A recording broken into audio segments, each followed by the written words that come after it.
안녕하세요. 김호준입니다. 삼성의 전 현직 고위 간부들이 이재용 부회장의 구속에 대해 이런 말을 했습니다.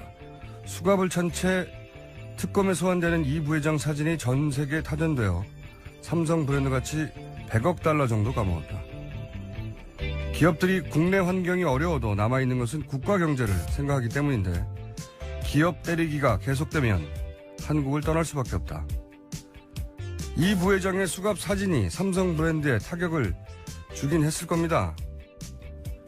그런데 그래서요. 큰아들이 범죄를 저지르다 잡혀 수갑을 찼다고 자기 집안의 평판을 걱정하는 걸 왜 우리가 들어줘야 하는 겁니까? 그 평판을 떨어뜨린 건 자기들 자신인데 삼성은 죄를 지어도 브랜드를 걱정해서 봐달라는 건가요? 그리고 삼성 브랜드는 일시적 타격을 입어도 한국의 투명성과 신인도는 올라가는 겁니다. 게다가 이런 식으로 나오면 우린 한국을 떠날 거야 하는 이야기는 한마디로 협박이죠. 삼성이 지금의 삼성이 되는데 누려왔던 수많은 특혜는 당연한 것이고 오로지 자기들 힘만으로 성장한 줄 아는 겁니다. 국민 영업에 끼친 손해 하나만으로도 100만 번 사죄해도 부족한 판에 어디다 대고 협박인가요? 79년간 단 한 번도 제대로 단죄받지 않은 자들은 이렇게 사고하게 되는 겁니다. 삼성은 특히 더욱 강도 높게 수사를 해야겠습니다. 김호준 생각이었습니다.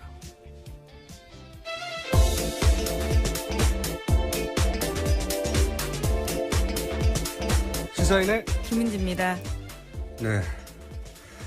몰랐는데 어젠가 그저께인가 삼성의 전현직 간부들이 이렇게 우아하게 협박을 하셨더라고요. 떠날 거라고. 그리고 자기들은 봐달라고 하는 얘기 같아요. 네, 브랜드 가치가 떨어지니까. 브랜드 가치를 애초에 훼손한 게 누군지를 스스로 좀 되돌아봐야 될 것 같습니다. 그러니까요. 예, 뇌물을 주는 회사라는 이미지를 스스로 만든 건데요.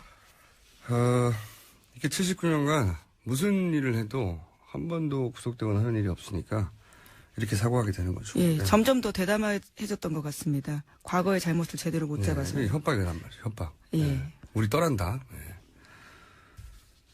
어디다 대고 협박이냐 이런 말을 하고 싶고요. 자, 헌재가 이제 막바지를 향해 달려가고 있기 때문에 헌재 관련 소식들이 몇 가지 있죠. 예. 네, 헌법재판소가 3월 초에 선고한다라는 의지를 재확인했습니다. 다음 달 13일 이전에는 결론 짓겠다라는 뜻을 보인 건데요. 다만 24일로 예정된 최종 변론 기일에 대해서는 확정을 짓진 않았습니다. 이때 이제 대통령이 나오냐 마느냐 얘기도 그렇죠. 예. 있기 때문에 대통령이 나온다 안 나온다 얘기가 있으면 이제 확정을 짓겠죠. 네. 대통령이 나올 경우에 이제 질문을 받지 않겠다에 대해서도 이정미 권한대행이 확실하게 못을 박았죠. 네. 네, 그렇습니다. 피청구인 그러니까 대통령이요. 출석할 때는 신문이 가능하다라고 말하면서요. 질문에 적극 답변하는 게 박 대통령에게도 도움된다. 이렇게 이야기한 겁니다. 그렇게 되니까요. 이중환 변호사는 이렇게까지 반발했는데요. 대통령이 법정에 나와서 신문 받는 게 국가 품격을 위해 좋겠냐라는 이야기까지 했습니다. 국가 품격을 그렇게 걱정하는 사람이었으면 이렇게 하지 말았어야죠. 예, 뇌물죄까지 지금 거론되고 있죠, 대통령은. 예, 신문을 안 받겠다는 생각인 것 같고요. 제 생각에는 나오더라도 신문을 받게 되면 답을 안 하거나 퇴장하거나 혹은 신문을 받느니 안 받느니 가지고 날짜를 계속 미루거나 네. 처음에 받겠다고 해서 날짜를 줬더니 안 받겠다고 했다가 또다시 받겠다고 했다가 어떻게든 이제 지연하려고는 이때까지 해왔듯이 그런 전략을 구사하지 않겠는가. 그냥 대통령이 나오든 안 나오든 날짜를 확정해야 한다고 봅니다. 이제는 이제 여유가 없거든요. 이런 식으로 성공해 왔어요, 사실은. 네네. 그래서 어제 헌재가요, 대통령이 나와도 재판부가 지정한 기일에 출석해야 되고, 변론이 끝난 다음에는 나온다고 하더라도 받아주지 않겠다라는 뜻을 밝히긴 했습니다. 그래야 될 거라고 보고, 네. 여기에 대해서 이제 박근혜 대통령 측의 변호인들은 이제 막바지니까요, 예? 반발도 하고, 화도 내고 퍼포먼스도 하고 그러고 있는 과정이죠. 네, 삿뜨지라고 고성을 질렀습니다. 김평우 변호사인데요. 이정미 권한대행에게 그런 행동을 한 겁니다. 변론 막바지에 변론 준비했다 이렇게 말하면서 갑자기 일어났습니다. 그러자 이정미 권한대행이 어떤 내용이냐라고 그 취지를 계속 물었는데요. 거기에 대해서 답하지는 않고 본인이 당뇨가 있으니까 점심 먹고 하자 이런 식으로 계속 동문서답한 겁니다. 그러자 이정미 권한대행이요. 그런 식으로 계속 취지를 말씀하지 않으시면 안 된다라고 하니까 그러면 점심 못 먹더라도 지금 하겠다 이렇게 또 딴 말을 한 거죠. 그래서 결국은 재판부가 모두 퇴정했습니다. 예, 원래 이제 오후 일정이 있었는데 취소되자 이런 말을 한 거거든요. 네, 그러니까 증인들이 나오지 않았거든요. 건강상 이유를. 예, 김기춘 전 실장이었습니다.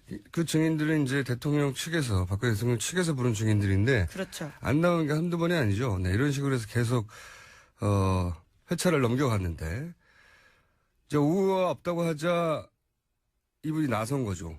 또다시 시간 지연을 시키기 위해서. 좀 신선했어요.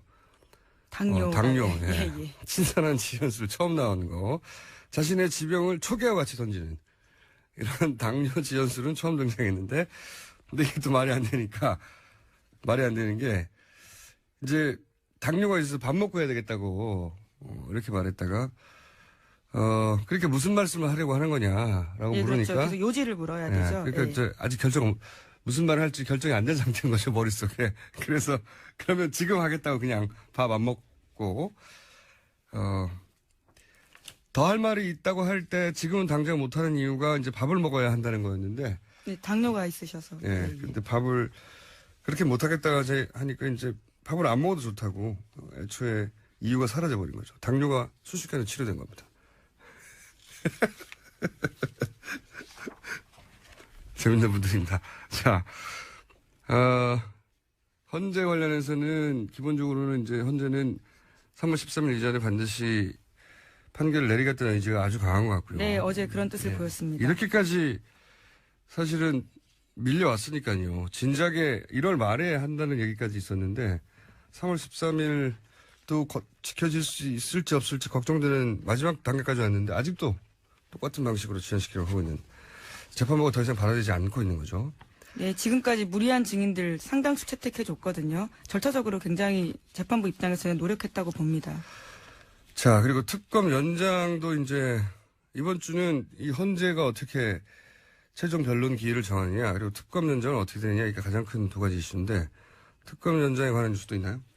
네, 특검이 지난주에 수사기간 연장 신청서 보냈습니다. 그런데 황교안 대행은 아직까지도 입장을 밝히지 않고 있는데요. JTBC가 그래서 취재한 거에 따르면 국무총리실 관계자한테 물었더니 이렇게 답했다고 합니다. 특검 연장 수사기간 만료는 당일까지 하면 된다라면서 통상적으로 만료 전날 해왔다라는 거죠. 그러니까 서두를 필요 없다라는 뜻일 텐데요. 하지만 이 보도에 따르면 총리실의 주장과는 달리 과거 특검 가운데는 상당수가 일주일 전까지 연장 여부를 통보해줬다라고 합니다. 당연하죠. 이제 특검이 끝나기 전에 마무리를 해야 될 거 아닙니까? 당연히. 근데 이제 여기, 황교안 대행 측에서는 만료 당일까지만 하면 된다는 말도 안 되는 얘기를 하는 걸로 보아 안 한다는 거죠. 뭐 안 한다는 전망은 누구나 할 수 있는 거였는데 제가 이제 궁금한 것은 안 하는 건 안 하는 건데 당연히 오로지 궁금한 것은 무슨 이유를 들어서 안 할 것인가. 예. 들 이유가 없잖아요. 예, 지난주에 국회에 나와서는 그런 이야기했습니다. 지금 수사기간 연장 이야기하는 건 노력하지 않는다는 뜻이다. 말도 안 되는 소리고요. 지금 특검처럼 노력하는 특검이 어디 있다고.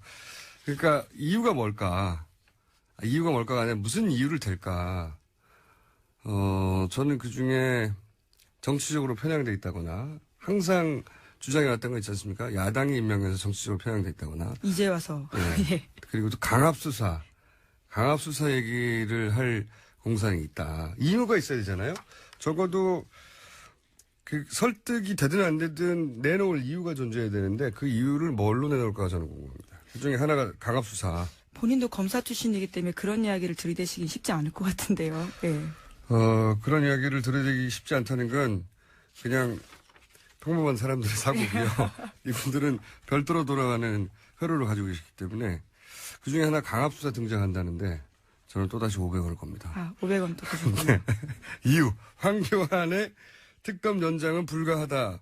등장할 이유로 강압적인 수사 이런 거 지난번에 한번 써먹으려도 실패했던 등장할 거라고 저는 예상합니다. 자 그리고 우병우 민정수석 영장이 청구돼서 또 관련 뉴스가 많이 있죠. 예. 네, 오늘 오전 10시 반 실질심사가 열립니다. 그래서 구속 여부는 오늘 자정 혹은 다음날 새벽 정도에 열릴 것으로 보이는데요. 결정될 것으로 보이는데요. 혐의와 관련해서는 우 전 수석이 민간인을 사찰했다는 혐의도 포함되어 있다라고 합니다. 민간이라고 하면 누구를 말하는 겁니까? 네, 민영화된 KTNG의 자회사인 한국인삼공사 사장 후보인데요. 이 사장 후보에 대해서 알아보라고 대통령이 지시했고 우 전 수석이 그것을 보고했다라고 합니다. 대통령이 한국인삼공사의 대표에 대해서 알아보라고 했다? 네, 그렇죠. 예. 이런 건 항상 질문을 바꿔야 됩니다. 최순실 씨가 한국인삼공사에서 무슨 이권을 받는가? 이렇게 질문을 바꿔야 되죠. 아니 대통령이 한국인삼공사 더구나 민영화된 정관장 여기 만드는 것이죠. 아마도? 예, 그렇습니다. 그 제품 2002년에 민영화되었습니다. 여기서 무슨 이권을 받길래 대통령의 입을 통해서 이 민간 기업의 민영화된 기업의 대표를 사찰해서 정보를 수집하라고 했느냐. 무슨 이권을 본 거예요. 예. 무슨 이권을 봐서 어떻게 하라고 했는지는 아직 나오지 않은 건데 여하간 이런 식으로 이제 민영화된 회사들의 사장 후보들에서 알아보라고 했다. 예. 민정을 통해서 알아보라고 한 거죠. 또 네. 당연히. 이것이 직권남용이라는 얘기인 것 같고 또 알아보라는 사람이 있습니까? 네, 이번에는 또 외교부로 가는데요. 2015년 메르스 사태로 중국 관광객이 줄자 법무부가 비자 발급 수수료를 면제하는 조치를 1년간 연장했습니다. 그런데 외교부가 이것은 좀 앞으로 자기네들과 협의해달라라고 법무부에 공문을 보내면서 청와대도 같이 보내거든요. 당연한 공문이네요. 네. 네. 네. 그런데 이게 항명이라고 판단하면서요. 항명. 예. 네. 해당 공문을 보낸 담당자와 직속 상관을 좌천성 인사했다라는 겁니다. 이 인사를 할 때 우병우 전 민정수석이 개입을 했다. 예, 네. 외압의 배경이 된다라는 거죠. 그렇죠. 보통 민정이 사찰을 하는 곳인데 네네. 사찰의 대상이 아닌 곳에 아닌 사람들을 아닌 이유로 사찰했다는 거 아닙니까? 여기서 보니까 메르스 사태 때문에 관광객이 줄어서 법무부가 비자 수수료를 면제하겠다고 결정을 해버리니까 외교부가 그런 결정할 때 우리하고 협의를 해줘야지 네네. 라고 했더니 어디서 항명이야 하면서 잘랐다는 거죠. 예. 웃기는 정권입니다. 당연한 거 아닌가요? 외교부가 알아야 되는 건 부처 간 기본적으로는 정보 공유나 부처 간 조정도 안 한다는 거죠. 그냥. 네. 참네. 네, 결정하면 따르라라는 거죠. 네. 댓글 달지 외교부가 말라. 알아야죠, 당연히. 제가 알기로는 그리고 이 비자 발급 수수료를 가지고 외교부가 비용으로 쓰는 부분이 있거든요. 그러니까 자기가 쓰고 있던 비용이 날아가니까. 예, 맞습니다. 당연히 알아야 되는데, 뭐 상관이 없는 거죠. 예. 이런 걸 조정을 하고 총리가 있는 겁니다. 회의를 하는 것이고. 회의할 때야 뭐, 최순실 씨가 써놓은 걸 읽기만 하니까, 박근혜 대통령은 나라가 어떻게 돌아가는지 아직도 모를 것 같아요. 그냥 명령만 하면 되는 줄 알 것 같아요. 아직도. 그렇게 해왔으니까요. 다음 뉴스는요? 네, 또 관련된 뉴스인데요. 장시호 씨가 지난해 7월 중순 정도에 최순실 씨 전화통화 내용 들었다고 합니다. 그런데요, 최순실 씨가 누군가한테 이철성 당시 경찰청 차장의 음주전력 문제를 얘기하자 왜 안 되냐, 무조건 밀어붙여라, 이렇게 불같이 화를 냈다라는 겁니다. 실제로 지난해 7월 달에 박 대통령은 이 차장을 경찰청장으로 내정했습니다. 네.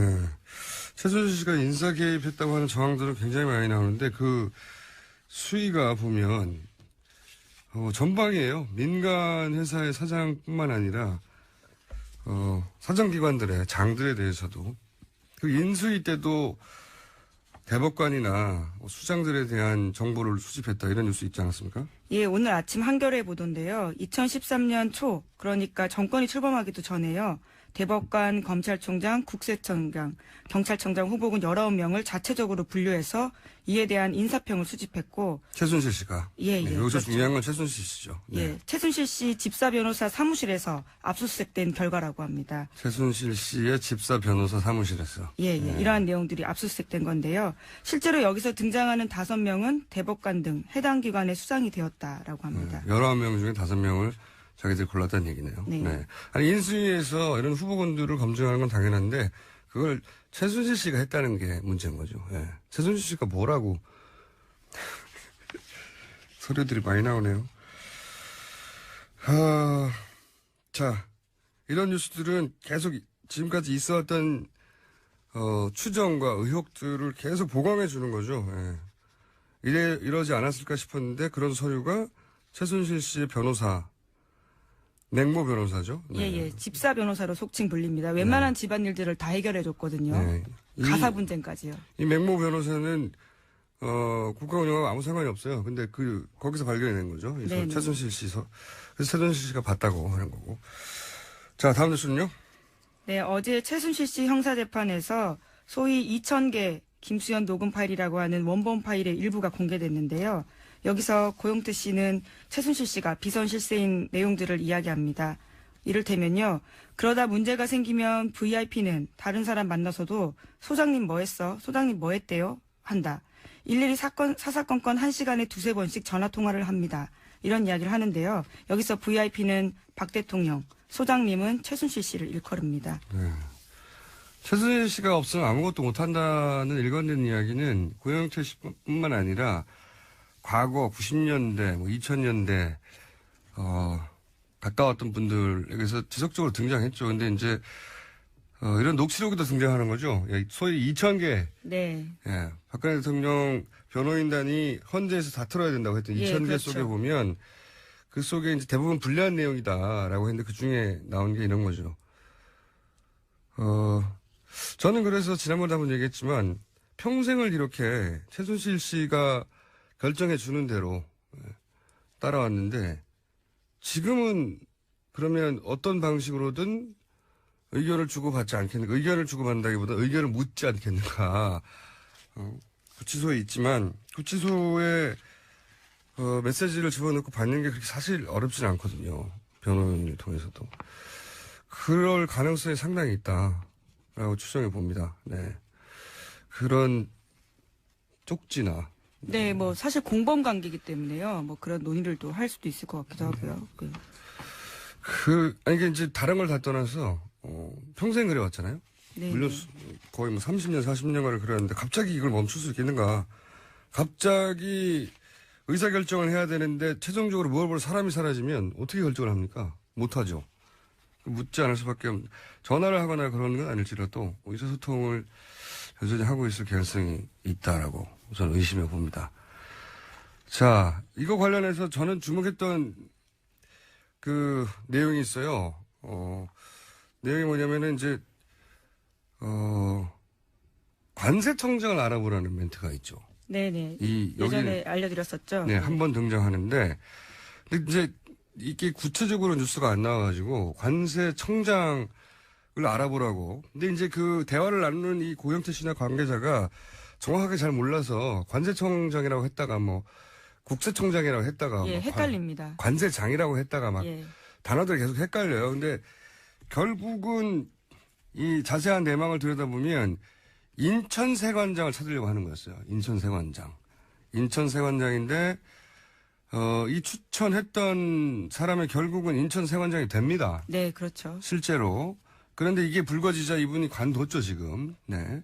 김모 세관장인데 저는 이게 굉장히 주목할 만한 저 혼자 주시 뉴스라고 생각하는 게 특검이 여기까지 수사를 여러 개 있는지는 모르겠어요. 근데 왜 그 인천 세관장에 주목을 하냐면은 물론 이제 세관을 통과하려면은 세관을 통과하는데 필요한 절차를 생략하고 싶었던 거겠죠. 쉽게 한다든가. 네, 실제로 그런 대화 내용들이 나옵니다. 네, 예. 그러려고 한 건데 생각해 보시면은 인천세관이라는 게 우리가 이제 인천 그 거기만 생각한단 말이죠.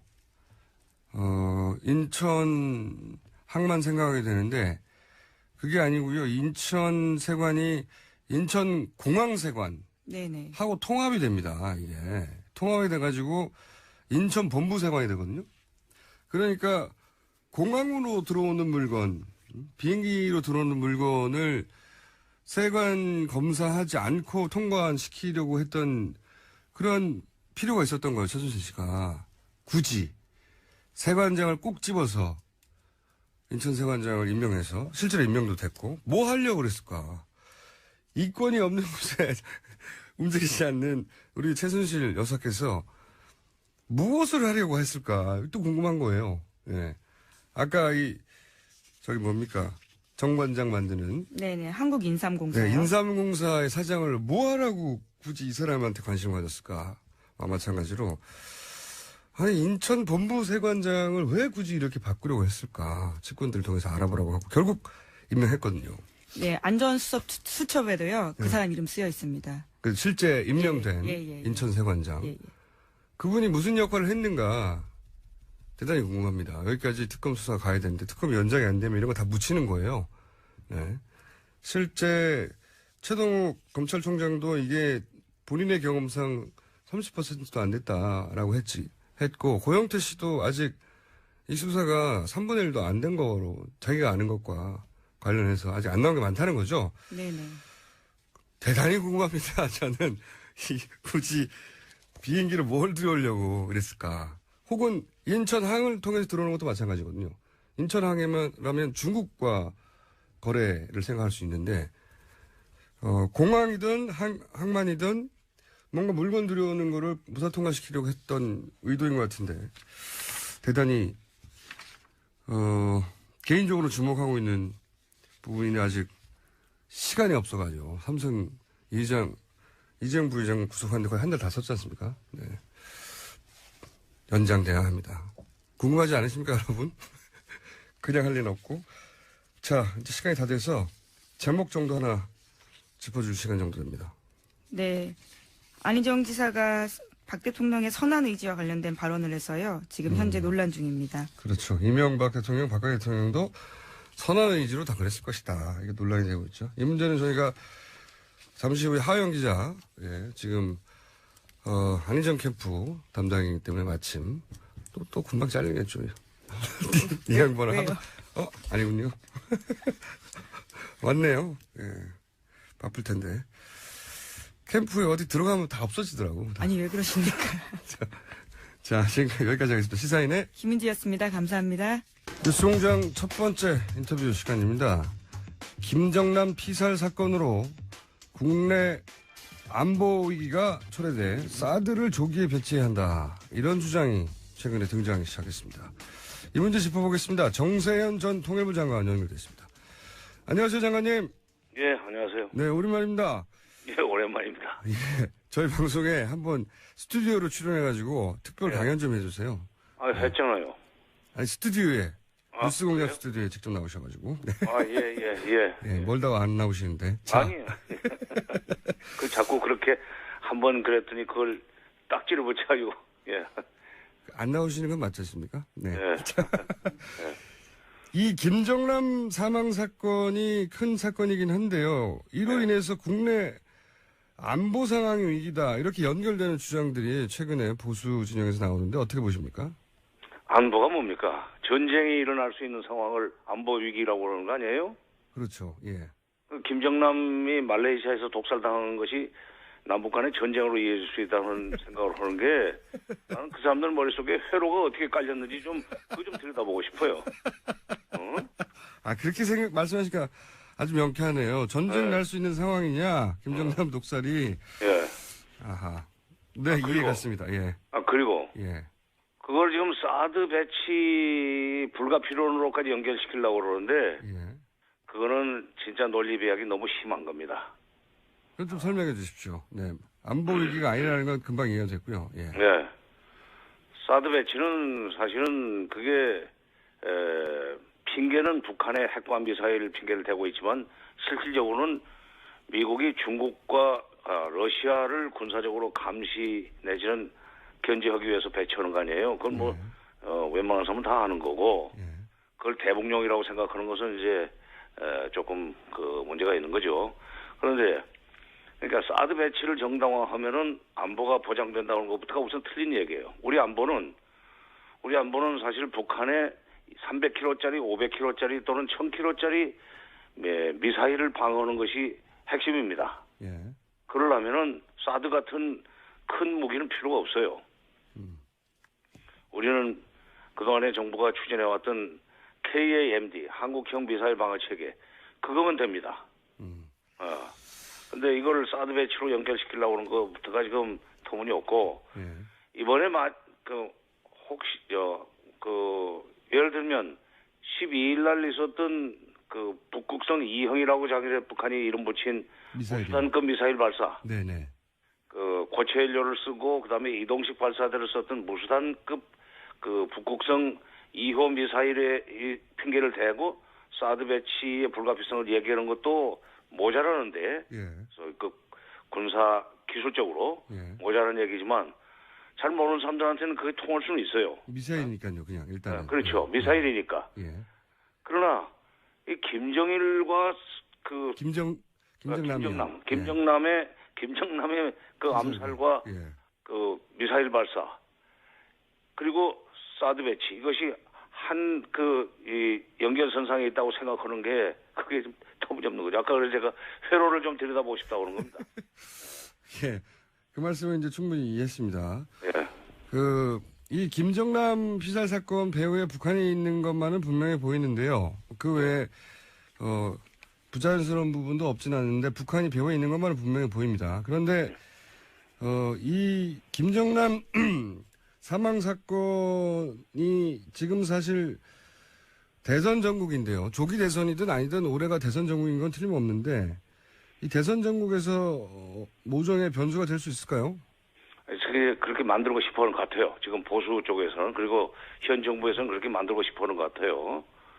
근데 이제 이런 식의 북풍몰이 가지고는 대선에서 이슈화되기 어렵지 않겠는가. 우리 국민들이 지금 이번 촛불 집회를 그렇게 평화적으로 운영하고 관리하는 걸 보십시오. 얼마나 의식 수준이 높아졌는지. 이게 지금 과거에 60년대 국민들의 일종의 정세관이라든가 이런 차원에서는 그런 수준에서는 아마 맥혀 들어갈 수 있겠지만 이 사람들은 좀 타임머신을 타고 가서 무슨 정부에서 이러는 것 같아요. 60년대로 돌아가가지고 지금은 안 됩니다. 이걸 가지고 북풍몰이를 하려고 하면 아마 오히려 역풍이 더 세게 볼 겁니다.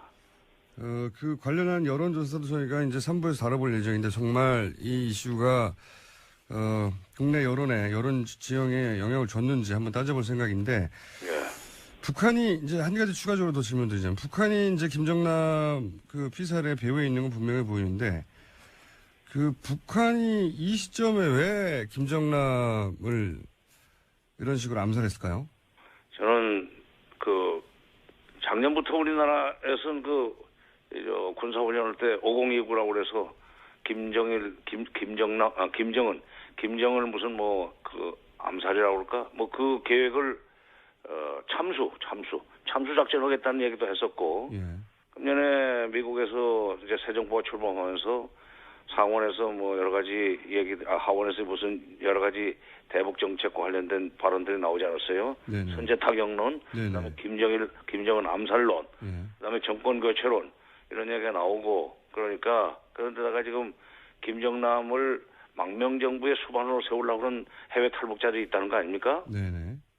이런 것들이 김정은으로 하여금 굉장히 불안하게 만들었을 거예요. 그러려면 예. 화근을 없애야 된다. 물론 이미 5년 전에 스탠딩 오더로 내려놨다고 그러지만 이 시점을 지금 빨리 이렇게 채택한 것은 최근에 미국 내에서 나오는 김정은 암살론, 정권 교체론 또는 해외 탈북자들의 김정은을 수반으로 하는 망명정부 수립론 이런 등등이 타이밍을 좀 앞당기게 만들지 않았나 생각이 듭니다. 그러니까 지금 권력 교체기가 아님에도 불구하고 트럼프 행정부가 들어서면서 북한에서 불안해했을 요인들이 존재한다 이렇게 보시는 거군요. 그렇죠. 예. 그러면 지금 방금 말씀하신 트럼프 행정부의 대북 정책은 어떻게 지켜보고 계십니까? 대북 정책이 뭐랄까요? 일관되게 트럼프 정책 전부가 그렇긴 합니다만 일관되게 뭐 나오진 않는 것 같은데요. 아니, 트럼프 정부의 대북 정책은 아직은 나오지는 않았죠. 아예 나오지도 않은 거죠. 네, 전체적인 이 판이 짜여지진 않았습니다. 그러나 일부만 나왔어요. 일부만. 예를 들면 하원에서 뭐 김정은 암살론 뭐 이런 얘기까지 나오지만 예. 중요한 것은 국무장관이 상원 청문회에서 했던 얘기 그게 중요하다고 생각합니다. 예. 무슨 얘기를 하냐면 북핵 문제를 풀기 위해서는 예. 군사적 위협으로부터 시작해서 예. 외교문호 개방까지 모든 옵션을 테이블에 올려놓고 시작을 해야 된다 그랬어요. 예. 나는 그게 굉장히 중요한 대목이라고 생각합니다. 그러니까 오바마 때 그 전략적 인내라는 것은 북한이 손들고 나올 때까지 기다리겠다는 이상한 정책이었는데 그나마 그렇죠. 아무 정책이 아니라고 말씀하셨죠, 그거를. 그렇죠. 예. 아무 정책도 아니죠. 예. 일종의 전략적 인내라고 하는데 전략적 혼수 상태에 빠진 정책이었는데 그것은. 오바마의 대북 정책에 대해서는 네. 정책이 아예 존재하지 않는다는 게 문제였다고 말씀하시는 그렇죠. 거고. 그런데 예. 이제 군사적 그 위협부터 외교문호 개방까지 테이블에 올려놓고 북핵 문제 푸는데 방법을 찾겠다 하는 얘기를 한 것은 나는 상당히 희망적이라고 생각합니다. 어떤 의미에서는 좀 해설해 주십시오. 외교문호까지 개방하겠다고 그러니까 대화 협상으로 문제를 풀어야 된다는 것도 지금 포기하지 않았다는 얘기죠. 그런 점에서 오바마 정부의 전략적인 대화는 확연히 구별되는 대목이에요. 그러니까 그런 방향으로 갈 수도 있다는 데서 우리가 희망을 가지고 있고 앞으로 차기 정부가 그런 방향으로 갈 수 있도록 미국이 그런 방향으로 갈 수 있도록 여러 가지 기반을 조성해주고 토대를 닦아주면은 나는 차기 정부에서 북핵 문제 해결의 전환점을 만들 수 있다고 생각합니다. 그러니까 지금 이렇게 김정남 암살 사건 그다음에 무수단급 지난번 12일 날 중장거리 미사일 발사 이런 거를 가지고 안보 논쟁을 일으키고 그걸 선거에서 활용하려고 그러는 그런 꿈은 깨는 게 좋아요. 만약 이걸 빈밀을 삼아 가지고 안보 논쟁으로 가고 다음번 대선을 어렵게 만들어서 가령 북핵 문제 해결에 전기를 마련할 수 없는 정부가 자리 잡게 되면은 정말 우리는 그때는 안보 위기에 빠지게 됩니다. 무슨 얘기냐면 예. 사드 배치하면요. 예. 남북 간에 한반도에서 군비 경쟁이 일어납니다. 군비 경쟁이 일어나면은 그건 안보 위기는 더 높아지는 거 아니에요? 예. 그렇죠. 북한도 돈이 없기는 없지만은 북한도 수법이 있어요. 방법이 있어요. 그 사람들 항상 하는 얘기가 남쪽에 정책이 있으면 우리는 대책이 있지 그러는 말을 잘 쓰는데 정책이 있으면 우리 대책이 있다. 대책이 있다고. 그런데 그 사람들이 이미 가지고 있는 장사정 보라든지 방사포 같은 것은 미사일과는 또 다른 유력을 가지고 있습니다. 예. 사정거리는 짧지만 남한을 타격하는 데는 부족함이 없죠. 그 사람들이 이미 94년에 얘기했던 대로 불바다를 만들 수 있는 힘을 가지고 있잖아요. 이런 것을 막는 계획을 세워야지. 이거 사드 갖다 놔가지고 오히려 사드로 저쪽을 막겠다고 하면 그 사람들은 300km, 500km짜리 미사일을 쏠 거예요. 예. 그거 가지고 우리를 이겨볼 겁니다. 쏜다기보다는. 네. 그럴 경우에 대책은 없잖아요. 사드 가지고는. 안 됩니다. 사드는 300km, 500km짜리는 상대하는 그게 아니고 대륙간 탄도탄을 상대하는 무기 체계 아닙니까? 그렇죠. 미국으로 날아가는 미사일을 그렇죠. 막는 거죠. 우리가 북한이 왜 우리를 남쪽을 상대로 해서 그 비싼 무기인 ICBM 대륙간 탄도 미사일을 쏘겠어요. 300km, 500km짜리가 수턱에 있고 평양에서 서울까지 200km밖에 안 돼요. 예. 이번에 그 미사일 쏜 방현이라는 데서 부산까지도 한 600km, 700km 정도밖에 안 됩니다. 그러니까 그런 미사일이 수턱에 많이 있는데 예. 왜 이 만 킬로 나가는 걸 쏘는 걸 막는 사드를 우리나라에 갖다 놔야 된다고 억지를 부르냐 이거예요. 그 문제는 잘 알겠고요. 그건 사드 문제를 저희가 또 다룰 때 한번 집중적으로 다루겠고 지금 이제 마지막으로 제가 정리해서 질문드릴 내용이 이제 트럼프 관련해서 트럼프가 이제 군사적인 압박뿐만 아니라 외교 문호도 완전히 개방하는 것까지 테이블 위에 올려놔야 된다. 이 태도 자체가 오바마의 이제 전략적 인내라고 북한이 스스로 개방할 때까지 기다리는 것보다 훨씬 낫다고 하시는 거 아니겠습니까? 예. 그래서 이제 트럼프 행정부가 군사적 압박으로 수단을 취할지 아니면 외교문호 개방으로 취할지를 결정하는 단계에서 한국의 정부가 어느 쪽으로 인도하냐에 따라서 앞으로 한반도 운명이 바뀔 수 있다 이런 말씀이신 거잖아요. 그렇죠. 네? 그러니까 네. 북핵 문제를 풀거나 뭐 북한의 여러 가지 미사일 문제를 풀거나 하는 것은 우리 정부 하기 나름이에요. 미국은 솔직히 말해서 대북 정책이 이렇게 구체적이지 않습니다. 그들한테는 죽고 사는 문제가 아니니까. 그렇죠. 근데 우리는 죽고 사는 문제 아니에요. 죽고 사는 그러니까 문제죠. 우리가 나서 가지고 야 이거 진짜 이 문제가 안 풀리면은 죽는 거니까 우리가 풀고 싶어 하는 방향으로 우리가 풀고자 하는 방향으로 미국이 협조해달라. 동맹 좋다는 게 뭐냐? 얼마든지 얘기할 수 있고 미국은 그렇게 나가면은 한국 정부 손을 들어주었습니다. 그동안에 예. 우리가 대책이 없으면은 따라와 하지만 우리가 구체적인 대책을 가지고 이리 갑시다 하면은 그래? 왜 그래? 말을 들어보고 그 말 되네. 따라와요. 알겠습니다. 오늘 여기까지 하고요. 오늘 핵심은 김정남 비살 사건과 안보는 전혀 무관한 사안이다. 이렇게 그렇죠. 정리하겠습니다. 예. 알겠습니다. 오늘 말씀 감사합니다. 예. 지금까지 정세현 전 통일부 장관이었습니다. 자, 하영 기자. 네. 이 일부에 배치되는 경우가 잘 없거든요. 하영 기자 별로 중요하지 않기 때문에. 네. 그런데 오늘은 안희정 충남도지사 발언 파문이 꽤 큽니다. 예. 네. 야권에서도 당연히 관심을 가지고, 왜냐면 이제 엄청난 속도로 지지율 20% 평균 지지율 20%를 돌파해버렸단 말이죠. 20%라는 게 좀 상징적인 의미가 있는 게요. 20%를 넘어가면 좀처럼 가래는 떨어지지 않습니다. 예. 꼭 그렇진 않은데, 일단 참, 예. 한겨레. 좀처럼입니다. 네, 예, 한겨레 신문이라는 곳에 다니는 하영 기자입니다. 예. 소개를 안 했네요. 다시 해볼까요? 예. 한겨레신문 하호영 기자입니다. 네. 예. 요 직전에는 반기문 캠프에 있다가 반기문 캠프가 사라져가지고, 예. 안희정 캠프에 합류했는데, 박원순 캠프도 잠깐. 박원순 캠프도 사라져가지고 지금 가는 곳마다 캠프를 없애고 있는 분입니다. 네. 그런데 이제 이 안희정 충남도지사의 발언은 단순히 한 정파 혹은 한 정당의 얘기가 아니라 네. 이 대선판 전체에 미친 영향이 커서 따로 다룰 만한 소재인 것 같아요. 확실히. 왜냐면은 예. 안희정 도지사가 20%를 넘겼고 예. 지지율 2위고 그리고 민주당 경선 승리자가 아마도 가장 유력한 예. 그 대선 후보 주자군이 될 거라고 이제 다들 생각하고 있기 때문에 예. 경선에도 영향을 미치고 게다가 지지율을 분석해 보면 안희정 도지사의 지지율 속에 자유한국당이나 바른정당이나 소위 이제 보수층의 지지표가 굉장히 많이 숨어 있거든요. 많죠. 예. 그러다 보니까 보수 지지층들도 바라보고 있는 후보예요. 굉장히 절묘한 지점에 있는 분인데 예. 그런데 이제 전통적인 야권 지지자들은 화가 날 발언을 해버렸죠. 자, 그때 현장에 계셨죠? 저 현장에 있진 않고요. 그 당시에 생중계도 했고 지금 동영상도 남아 있습니다. 맞습니다. 예, 일단 그래서, 문제가 되는 대목 직전에 예.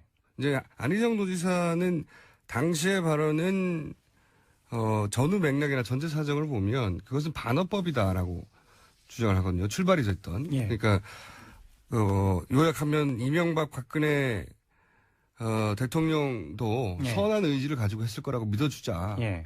뭐 이런 식의 요약되는 발언인데 그 앞부분을 잠깐 들어보시겠습니다. 김대중 노무현 대통령 민주주의자로서 인권주의자로서 평화주의자로서 이 땅의 헌법에 따라서 대한민국을 잘 이끌었던 분들입니다. 이명박 박근혜 대통령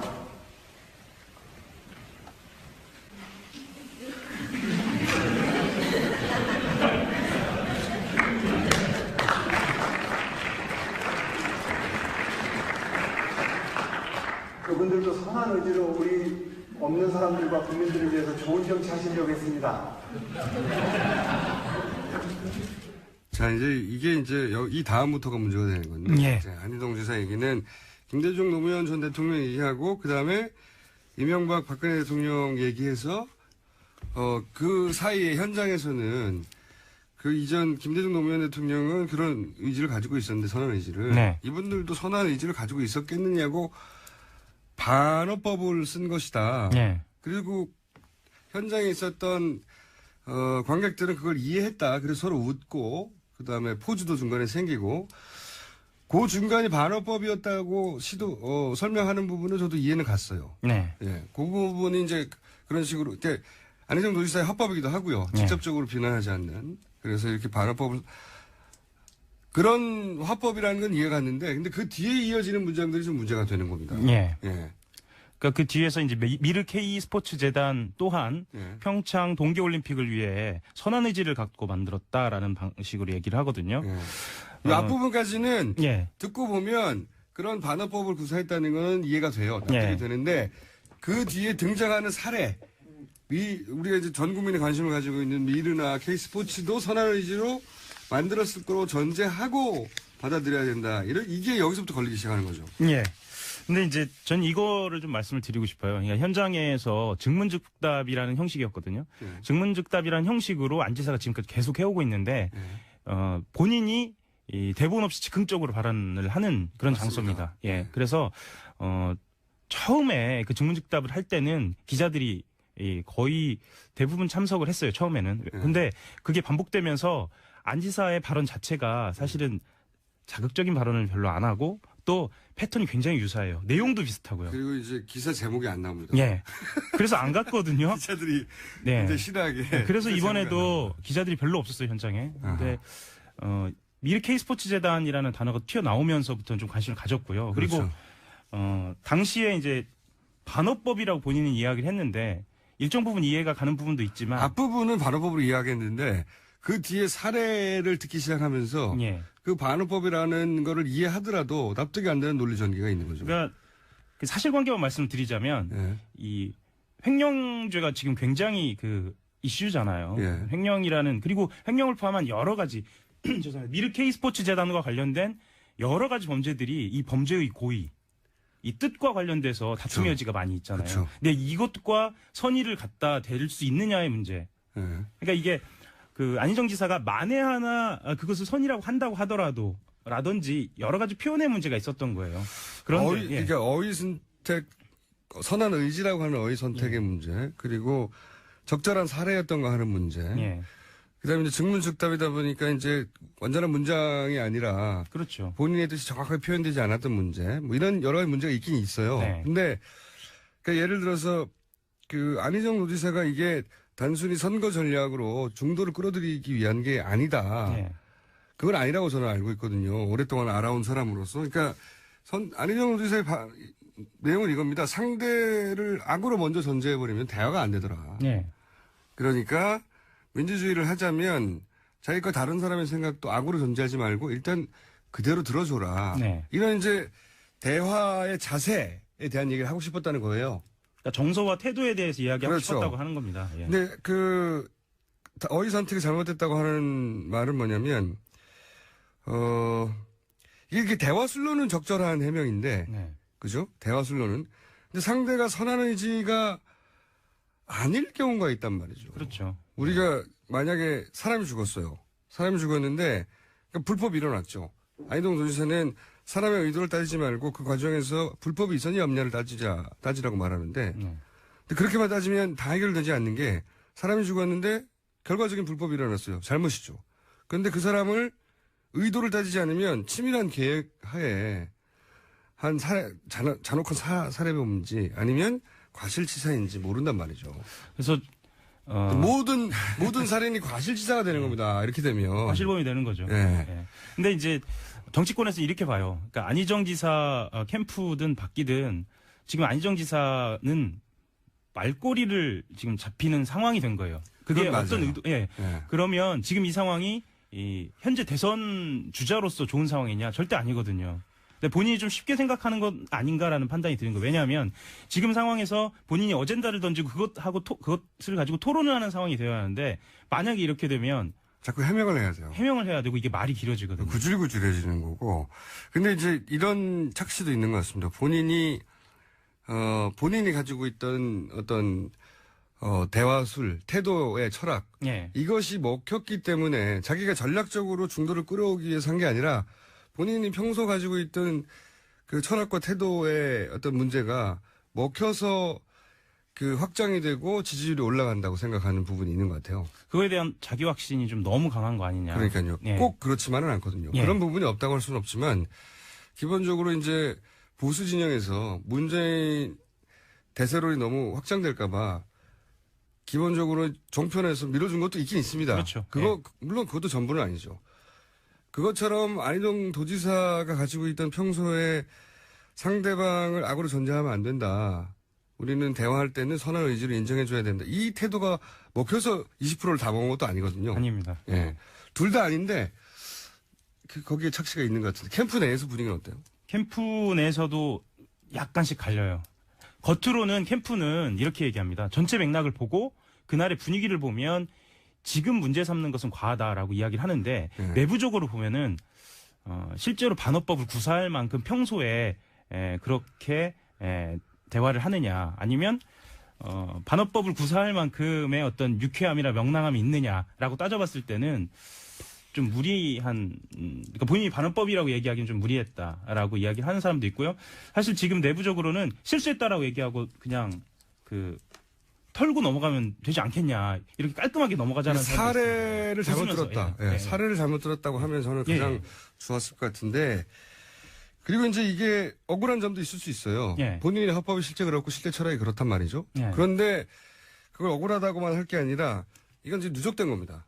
갑자기 이런 발언이 나와서 갑자기 이런 발언으로 사람들이 이상하다고 생각한 게 아니라 그동안에 계속 조금씩 누적돼가지고 이상한데 하다가 이 사례를 통해서 역시 이상한 거였구나라고 생각하게 된 과정이 있단 말이죠. 그러니까 대연정이라든가 네. 사드 배치와 관련된 문제에 대해서 지금 한꺼번에 다시 논란이 되는 거죠. 그렇죠. 그 과거가 있었기 때문에 이 논란이 소위 말해서 그것은 반어법이라고 한 것이 그것만으로 먹히지 않게 되는 거죠. 그러니까 캠프도 되돌아볼 시점이 된 것 같아요. 지금은. 이게 대화술로는 훌륭한데 지금 정국하고는 안 맞는다. 안 맞죠. 예. 의도를 따져야 되는 범죄에 우리가 앞에 서 있거든요. 네. 현재.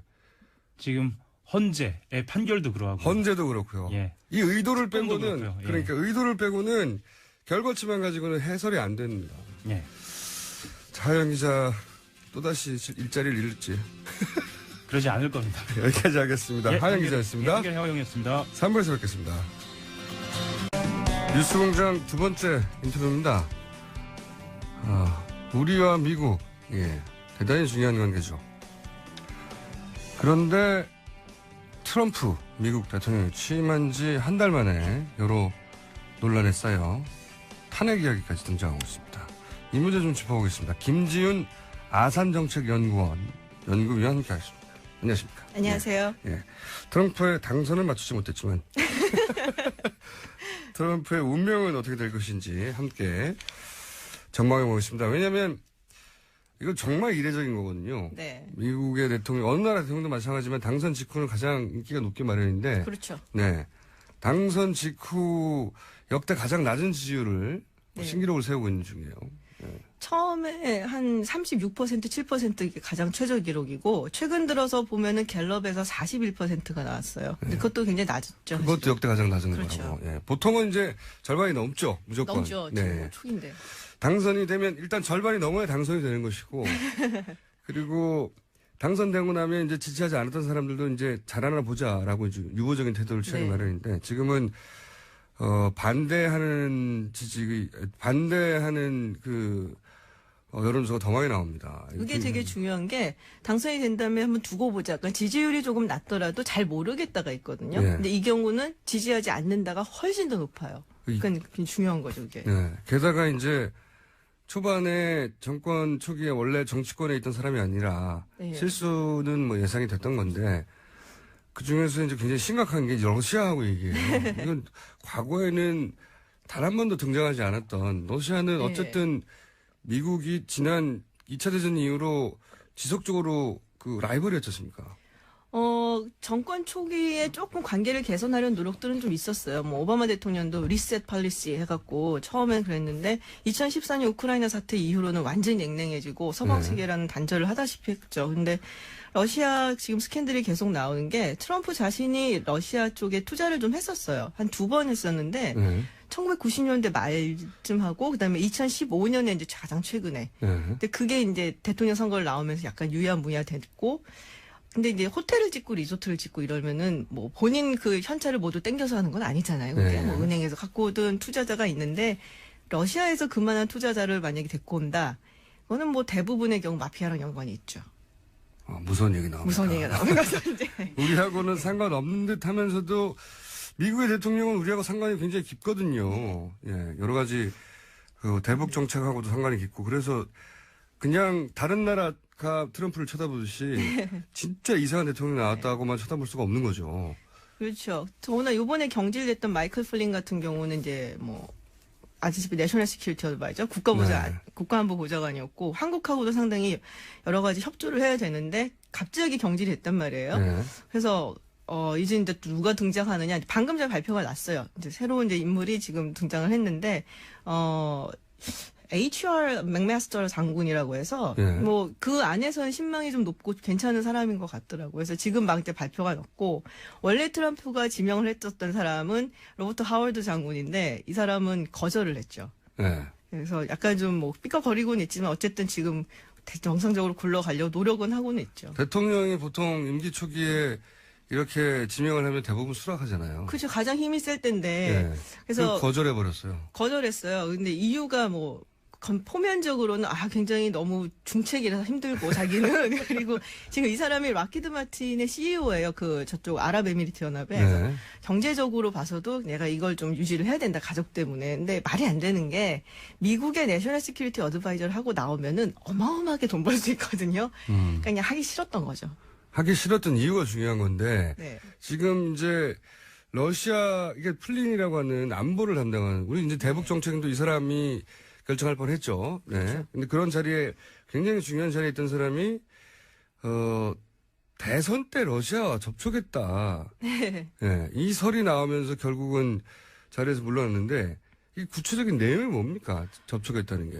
정확히는 대선 끝나고 나서예요. 그러니까는 기억들 하시겠지만은 그 러시아가 해킹했다는 얘기가 있었잖아요. 민주정부위원회를. 그래서 네. 오바마 대통령이 그 사실을 이제 CIA한테 보고를 받고 그다음에 네. 러시아 외교관들을 추방을 했어요. 네. 30몇 명인가 굉장히 많은 수를 그러니까 추방을 했는데 당시 오바마 행정부와 당시 그 정보기관들은 네.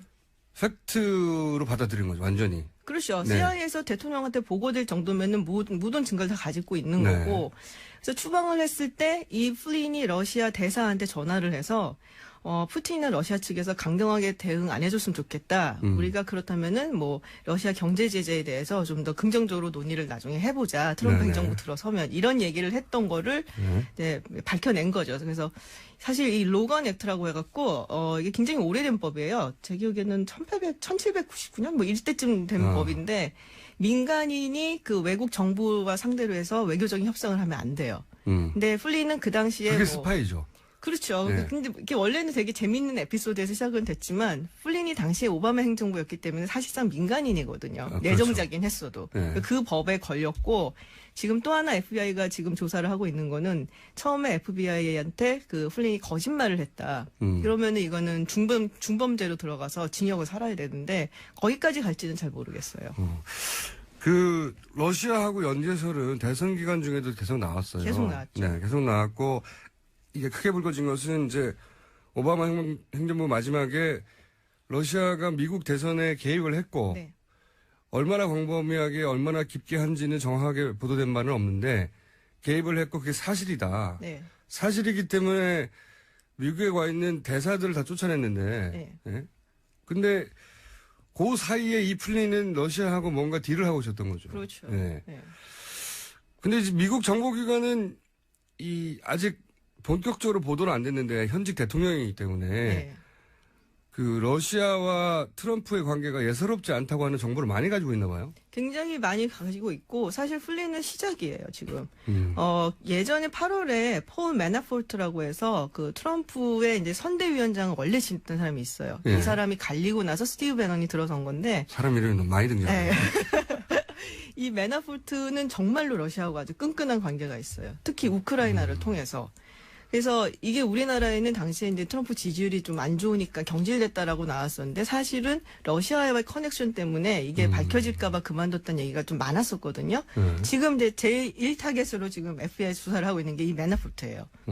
그러면은 이제 뭔가 좀 많이 얘기가 나오고 그래서 트럼프 캠프에서 지속적으로 러시아 측이랑 연락을 하고 컨택을 했다라고 하는 사람 중에 이제 가장 주요 인물 중에 하나가 이 매나포르트. 그래서 어떻게 결과가 나올지는 봐야 돼요. 이게 정말 상상하기 쉽지 않은 것이 네.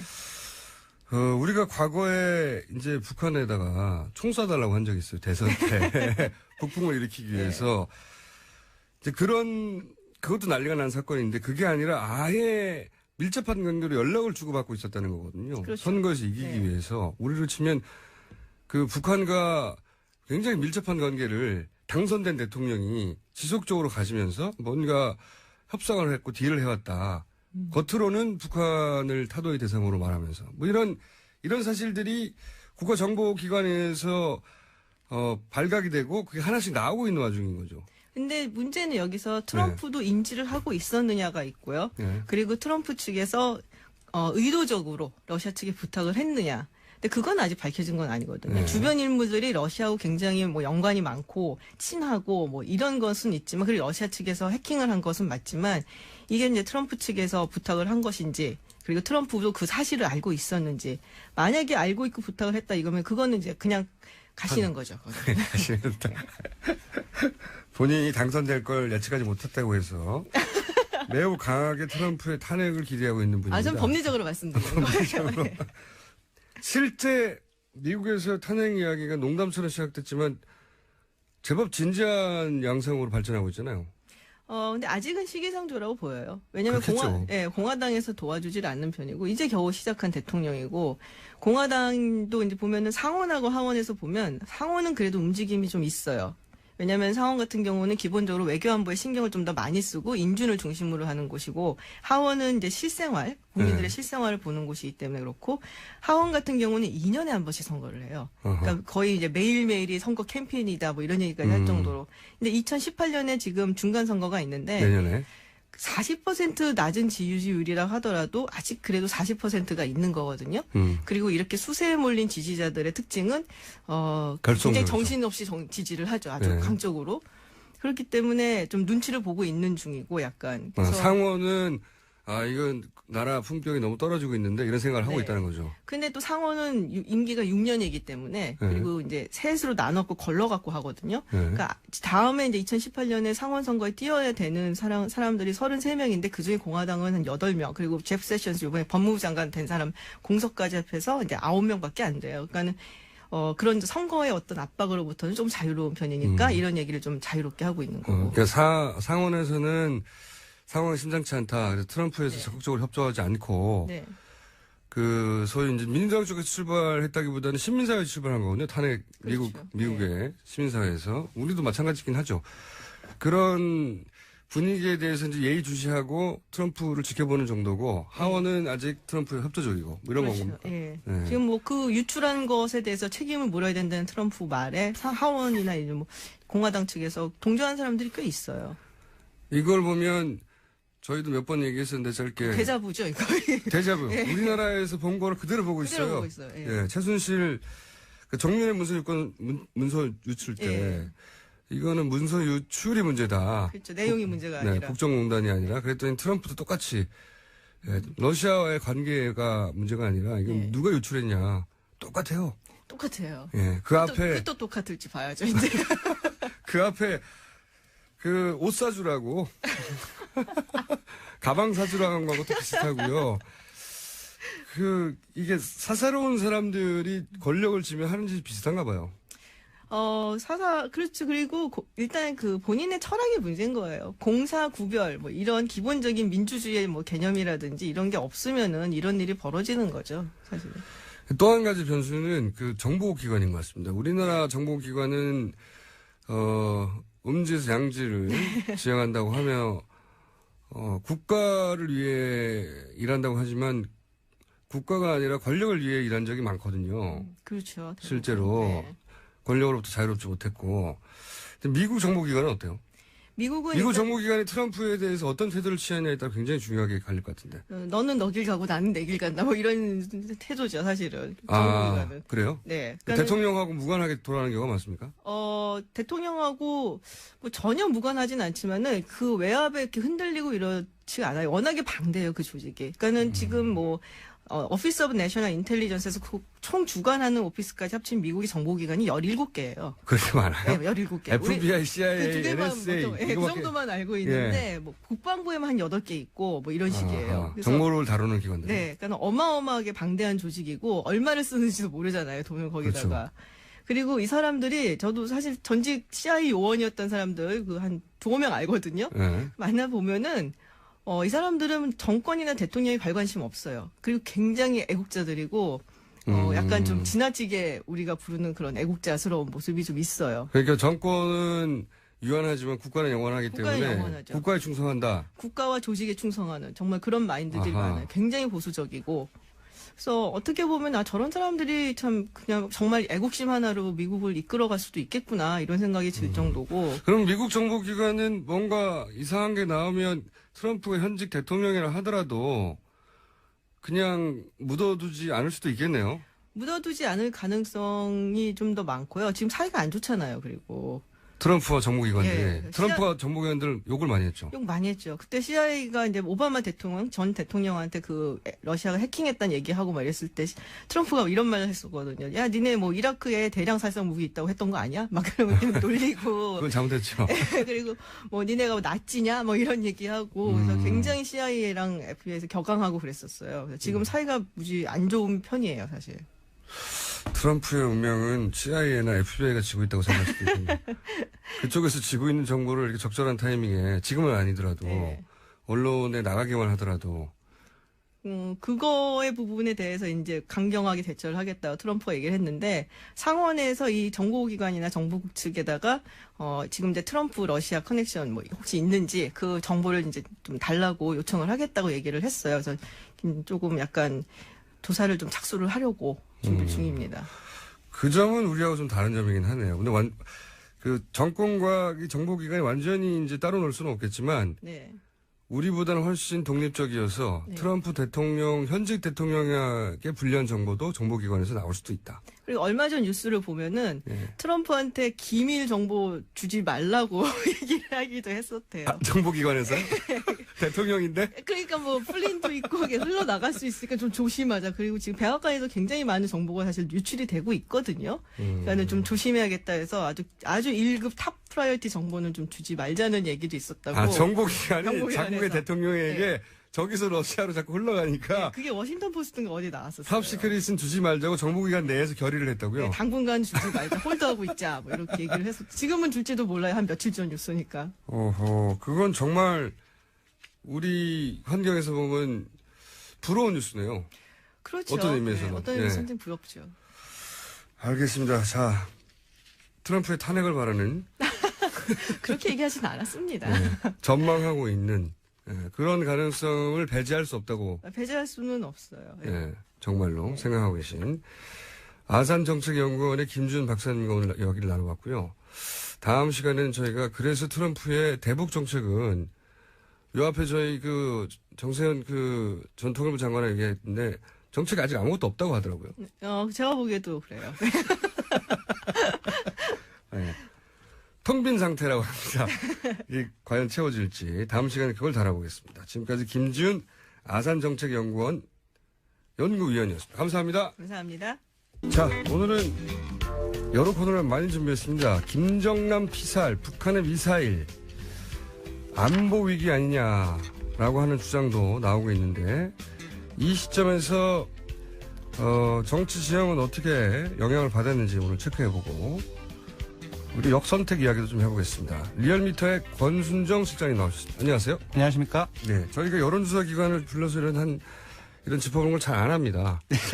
다들 하기 때문에.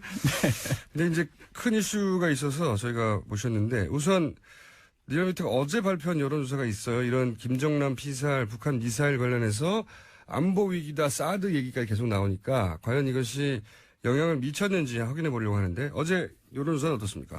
일단 지난주 주간 집계로 보면 문재인 전 대표가 0.4%포인트 소폭 하락했지만 32.5% 1위를 유지했습니다. 이익권하고는 12.1% 정도로 많이 차이가 나고요. 근데 안희정 충남지사가 처음으로 20%대로 올라섰습니다. 네. 20.4%를 기록했고, 이제 그 뒤로는 황교안 대통령 권한대행이 살짝 빠졌습니다. 그래서 그러네요. 2위 안희정 충남지사하고는 오차범위 밖으로 벌어졌습니다. 그 이하로 보면 국민의당 안철수 전 대표가 소폭 하락한 8.8%를 기록했고요. 그 이후에 이재명 성남시장이 8.1%로 거쳤지만 6주 연속 하락세를 멈추고 반등을 했습니다. 아, 그 이후에는 처음으로. 유승민 바른정당 의원, 그리고 손학규 전 의장, 그리고 심상정 정의당 의원 이렇게 순위 나옵니다. 예. 그렇군요. 이게 또 조사 방식 얘기해야 되잖아요. 예, 할 때는. 빨리 말하겠습니다. 이번 조사는 MBN과 매일경제가 의뢰 리얼미터가 지난 2월 13일부터 닷새간 전국의 성인 남녀 2,521명을 대상으로 무선 전화 면접과 유무선 자동응답 혼용 방식으로 실시한 결과입니다. 오차 범위는 95% 신뢰 수준에서 플러스 마이너스 2.0%, 응답률은 8.1%입니다. 아유, 흉추합니다. 이거 꼭 얘기해야 되더라고요. 예, 맞습니다. 자, 의외로 보수 성향의 후보 지지율이 하락했네요. 맞습니다. 이 안보, 저희가 이제 이게 궁금해서 모신 것은 이런 안보 정국이라고 주장하고 사드 얘기도 나오고 하는데 이 안보 정국이 야권 혹은 뭐 전체 대선 지형을 변화시켰냐고 이제 확인해 보려고 했는데 이게 변화가 결론적으로는 변화가 없고 오히려 야권 지지층이 야권 주자 쪽으로 더 결집한 모양새를 보였습니다. 결과를 좀 이상하네요. 합쳐보면은 민주당이 2주 전에는 57% 정도 나왔는데 주요 후보들 지난주에는 61%가 나왔어요. 처음으로 60%대를 찍었습니다. 세 명의 주자를 합친 것이 60%. 맞습니다. 그래서 일단 이유는 왜 거꾸로 그리고 황교안 대행은 수혜자일 줄 알았는데 왜 이렇게 지지율 거꾸로 떨어졌죠? 그것은 일단은 좀 봐야 될 것 같습니다. 일단 그 김정남 피살 사건이 14일 날 보도가 되었고요. 1일 여론조사도 하시잖아요. 맞습니다. 보도된 직후에는 어땠습니까? 보도된 직후에선 전반적으로 황교안 총리라든지 강세를 보였습니다. 물론 야권 지지층이 떨어지지는 않았지만 강세를 보였고 이제 그 이후에 그 삼성 이재용 부회장이 구속되지 않았습니까? 네. 주 후반에 황교안 총리가 떨어지는 경향을 보였습니다. 김정남 피살 사건으로 다소 상승한 건 맞는데 맞습니다. 그 효과가 2, 3일을 못 버텼고 맞습니다. 그리고 그보다 훨씬 큰 게 이재용 부회장의 구속이었다. 맞습니다. 그래서 전체적으로 주간 집계를 하면 소폭 황대행은 소폭 떨어졌고 무엇보다도 지난주에 그러니까 국내 이슈가 훨씬 더 강하게 작용하는 맞습니다. 거네요. 국내 이슈 중에서도 정당 이슈가 많았는데요. 네. 대선 후보 경선 더불어민주당의 선거인단 모집이 상당히 반향을 일으켰습니다. 그리고 아시다시피 SBS 대선 주자 국민 면접이 또한 크게 반향을 일으켰는데요. 구글 트렌드 분석을 해보면 개별 후보의 이름을 집어넣고 구글 트렌드 분석을 해보면 모든 이제 개별 주자의 이름 옆에 그 연관 검색으로 탑으로 대선 주자 국민 면접이라는 것이 떠올랐거든요. 이게 이제 그 비교적 다른 프로그램보다는 가볍게 접근해서 접근성이 높은 것 같더라고요. 맞습니다. 예. 그래서 이제 정치에 크게 관심 없던 분들도 쉽게 접근할 수 있어서 검색을 많이 한 결과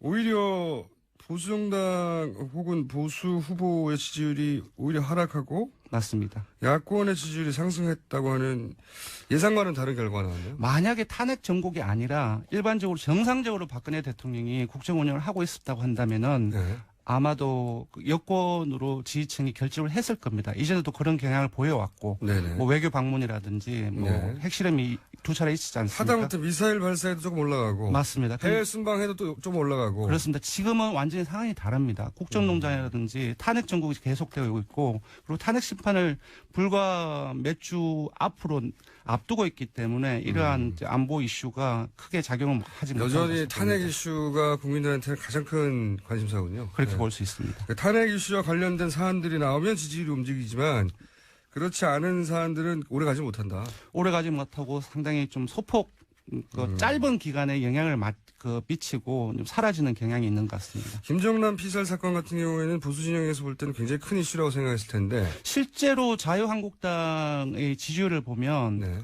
이전에는 15% 선을 못 넘었습니다. 근데 지난주 같은 경우는 주 중반까지는 16% 이상 올랐거든요. 근데 삼성 부회장은 구속 이후에 떨어지면서 15.1%로 이제 마감을 했는데, 네. 그렇군요. 정당 지지율을 그럼 간략하게 정리해 주시면 어떻게 됐습니까? 정당 지지율을 보면 민주당이 48%를 기록했습니다. 최고치입니다. 그리고 너무 많이 나오는 것 같은데요. 나중에 좀 소개를 시켜드릴게요. 예. 이제 일단 일간 집계 조사에서 이제 역시 그 삼성 이재용 부회장의 구속 이후인데요. 예. 17일 금요일 조사에서 무려 51.8%를 기록했습니다. 50%를 넘는 거는 민주당으로는 처음인 것 같고요. 민주당으로는 제가 기억하기로는 사상 처음이고요. 새누리당 같은 경우는 여러 번 있었습니다. 그러니까 그렇죠. 2년 전에 세월호 이후에 그 박근혜 대통령이 눈물이라든지 그런 것들이 영상으로 반영되는 그 주간에는 그 새누리당의 지지율이 50% 이상 훨씬 넘었었습니다. 보수 정당이 집권하고 있을 때, 보수 정당이 여당일 때 가끔 이런 지지율이 나오긴 하는데. 맞습니다. 예. 근데 야당이 집권하든 집권하지 않든 간에 상관없이 야당은 이 정도 과반을 넘기는 경우가 없었던 걸로 저는 기억해요. 유권자 지형이 바뀐 이유입니다. 그러니까 그렇군요. 이것 또한 이제 국정농단이라는 탄핵 정국을 지금 계속되고 있는데 이 과정 속에서 이념 성향으로 본다고 한다면은 진보, 중도, 보수가 작년에 4.13 총선 이전하고 완전히 거꾸로 바뀌었습니다. 그렇군요. 그 여론조사를 봐도 지금 시대의 과제는 정의의 구현이라고 하다 보니까 맞습니다. 네, 지금 네. 누가 이 최순실 게이트의 주범들을 단죄할 것인가 그 관점에서 사람들이 보다 보니까 그렇죠. 야당이 눈에 띈 거겠죠. 네. 네. 민주당이 특별히 더 잘한 것 같지는 않은데 맞습니다. 네. 민주당이 잘했으라기보다는 국정농단 전국과 지금 이어지고 있는 전국 자체가 기본적으로 영향을 미쳤다고 봐야 되겠습니다. 구도의 힘이죠. 결국 누가 있는지 봤더니 그냥 민주당이 거기 있었을 뿐이지 민주당이 스스로 자기 존재감을 드러내서 여기까지 올라간 건 아니라는 점에서 예, 그렇게 봐야 될 것 같습니다. 예, 민주당이 여기서 자만하면 안 되는 것이고요. 그리고 사실은 이거는 탄핵 심판 결과에 따라 크게 또 한번 요동칠 것 같아요. 일단 각자의 정당이 예. 그 아진인수격으로 그 탄핵 심판, 그러니까 만약에 탄핵 인용되고 났을 때는 네. 자기들 쪽으로 표가 결집됐다고 네, 생각. 보수 정당에서는 이제 불쌍한 마음에 일로 올 것이라고 생각하고 네. 또 야당 쪽에서는 그렇다면 이제 자유한국당은 존재감이 사라지게 될 것이다. 뭐 이렇게 해석하기도 하고요. 근데 이제 제가 봤을 때는 확인 효과라고 있습니다. 네. 자신이 그 생각하던 것들이 현실화됐을 때 그쪽으로 그런 명분이라든지 분위기가 이제 몰려가겠죠. 몰려가는 가능성이 있는데 만약에 탄핵이 인용이 된다고 한다면은 이제 다른 이제 자유한국당이나 바른정당의 예측과는 달리 오히려 이제 야권 쪽으로 결집할 가능성이 더 오히려 더, 네. 높은 것이 만약에 객관적인 기각되면 현실이 어떻게 될 거라고 예상하십니까? 많은 국민들이 상상하기 싫겠지만 여론조사 전문기관으로서는 어떻게 전망하세요? 일단 기각이 된다고 한다면 일단은 차기 대선이 이제 미뤄질 수밖에 없고 네. 국정 운영으로 이제 복귀하는 상황인데 이 과정에서는 당연히 일단 보수층이 결집할 수밖에 없고 네. 이제 중도층도 색깔이 다 이렇게 다르지 않습니까? 중도층 중에서도 보수층이 있는데 이제 그분들 같은 경우도 이제 결집을 그럼 하지 여권, 않을까 야권 싶습니다. 다 결집할까요? 오히려 탄탄하게? 그런 부분 그렇게 볼 수 있습니다. 이게 워낙 그 탄핵 결정 이 자체가 워낙 정치 쟁점화된 부분들이 그 극대화된 부분들을 따라서 이제 양쪽으로 양극화될 가능성이 그러니까 더 있습니다. 화날 분들은 더 화낼 것이고 거봐라 아니지 하는 분들은 또 거봐라 아니지 하는 정치 세력 그런 자기 마음을 대변한 정치 세력으로 다 모일 것이고 맞습니다. 예. 네, 지금으로서는 상상하기 쉽지 않은데 크게 갈릴 것 같습니다. 자 여기까지 해놓고 이제 한 가지 더 여쭤보려고 하는 게 네. 이 민주당 경선을 가지고 역선택이라는 이야기가 네. 민주당뿐만 아니라 다른 정당에서 다들 한마디씩 해요. 맞습니다. 네, 국민당에서도 한마디 하고 하여튼 그 특정 당의 당내 경선을 두고 모두가 한마디씩 하는 경우는 쉽지 않은데 모두가 한마디씩 하는 것이 이 역선택이라는 단어가 때문인 것 같아요. 맞습니다. 네. 예.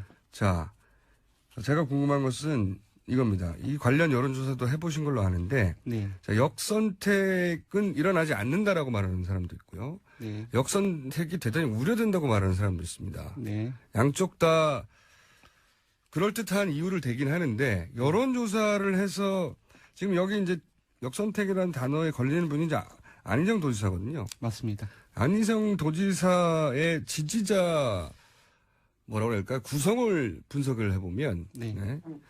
그건 어느 정도 가능할 수 있을 것 같은데 그 관련 조사 내용을 좀 소개해 주십시오.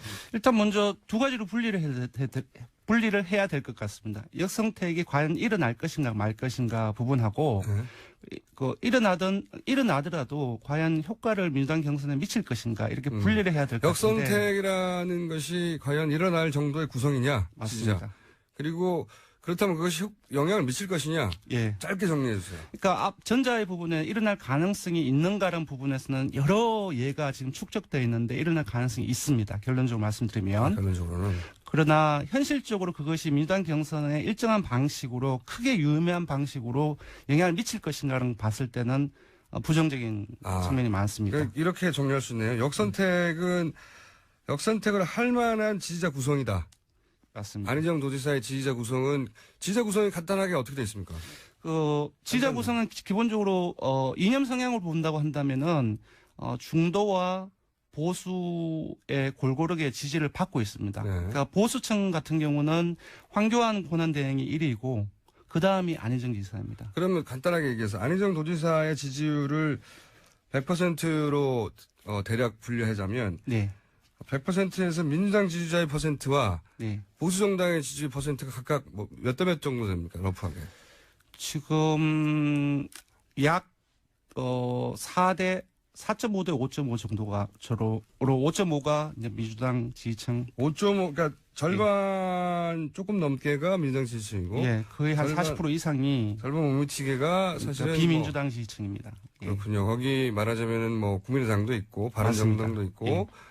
그리고 자유한국당도 있고 맞습니다. 이분들이 이 경선에 참여하는 것을 역선택으로 보기도 하죠 지금. 맞습니다. 네. 역선택 사례를 간단하게 하나만 소개시켜드리면은 네.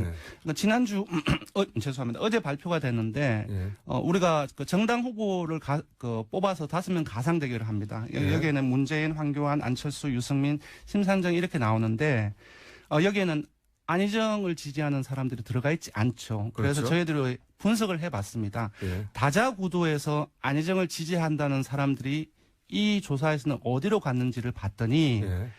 같은 당 소속인 문재인 전 대표한테 간 사람하고 네. 그리고 나머지 황교안이나 안철수 이쪽에 간 사람들이 1대2 비율로 나머지 타당 후보 쪽으로 간 사람들이 되게 많았습니다. 그러니까 사실상 이것이 이제 본선 가상 대결은 하지만 기본적인 구성 자체가 본선 대결을 가정한 것인데 다자에서 안희정 지사를 지지를 했다고 한다면은 다자에는 황교안이라든지 다른 분들도 포함이 돼 있는데 그 사람들은 지지 안 하고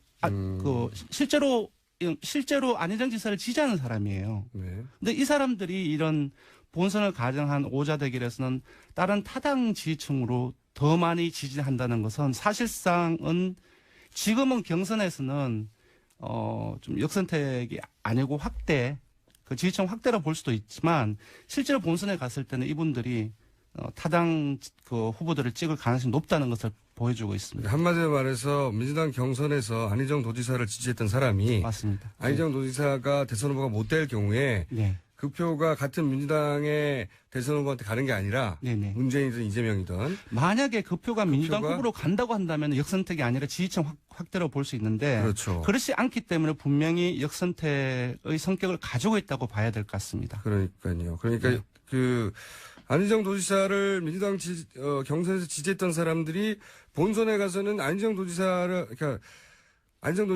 대선 후보가 안 되면 네.